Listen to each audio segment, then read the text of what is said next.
মোহাম্মদ সাল্লাল্লাহু আলাইহি ওয়াসাল্লামের জীবনের শেষ মুহূর্ত।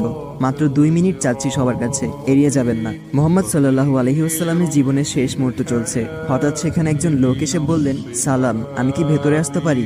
ফাতেমা রাদিয়াল্লাহু তাআলা বললেন, দুঃখিত, আমার পিতা খুবই অসুস্থ। ফাতেমা রাদিয়াল্লাহু তাআলা দরজা বন্ধ করে রাসূলের কাছে গেলেন। মোহাম্মদ সাল্লাল্লাহু আলাইহি ওয়াসাল্লাম বললেন, কে সেই লোক? ফাতেমা বললেন, এই প্রথম আমি তাকে দেখেছি, আমি তাকে চিনি না।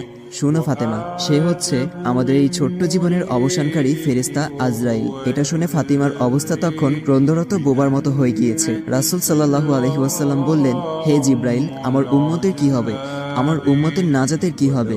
জিব্রাইল আলাইহি ওয়াসাল্লাম বললেন, হে রাসূল, আপনি চিন্তা করবেন না, আল্লাহ ওয়াদা করেছেন আপনার উম্মতের নাজাতের জন্য। মৃত্যুর ফেরেশতা ধীরে ধীরে রাসূলের কাছে এলেন জান কবজ করার জন্য। মালাইকাত মাউত আজরাইল আরো কাছে এসে ধীরে ধীরে রাসূলের জান কবজ করতে থাকলেন। পাশে দাঁড়িয়ে থাকা জিব্রাইলকে রাসূল বললেন ঘোঙ্গানির সাথে, ও জিব্রাইল, এটা কেমন বেদনাদায়ক জান কবজ করা। ফাতেমা রাদিয়াল্লাহু তাআলা তার চোখ বন্ধ করে ফেললেন। আলী রাদিয়াল্লাহু তাআলা তার দিকে উপর হয়ে বসলেন। জিব্রাইল তার মুখটা উল্টো দিকে ফিরিয়ে নিলেন।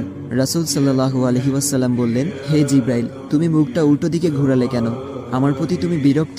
জিব্রাইল বললেন, হে রাসূলুল্লাহ, সাকারাতুল মাউতের অবস্থায় আমি আপনাকে কিভাবে দেখে সহ্য করতে পারি? ভয়াবহ ব্যথায় রাসূল ছোট্ট একটি গঙ্গানি দিলেন। রাসূলুল্লাহ সাল্লাল্লাহু আলাইহি ওয়াসাল্লাম বললেন, হে আল্লাহ, সাকারাতুল মাউতটা মানে জান কবজের সময় যতই ভয়াবহ হোক সমস্যা নেই, আমাকে সকল ব্যথা দাও, আমি বরণ করব, কিন্তু আমার উম্মাকে ব্যথা দিও না। রাসূলের শরীরটা ধীরে ধীরে ঠান্ডা হয়ে আসতে লাগলো। তার পা বুক কিছুই নড়ছে না আর।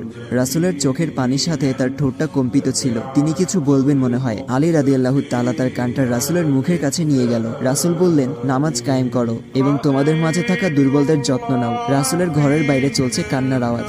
সাহাবীরা একজন আরেকজনকে জড়িয়ে ধরে উচ্চস্বরে কান্নারত। আলী রাদিয়াল্লাহু তাআলা আবার তার কানটা রাসূলের মুখের কাছে ধরলো।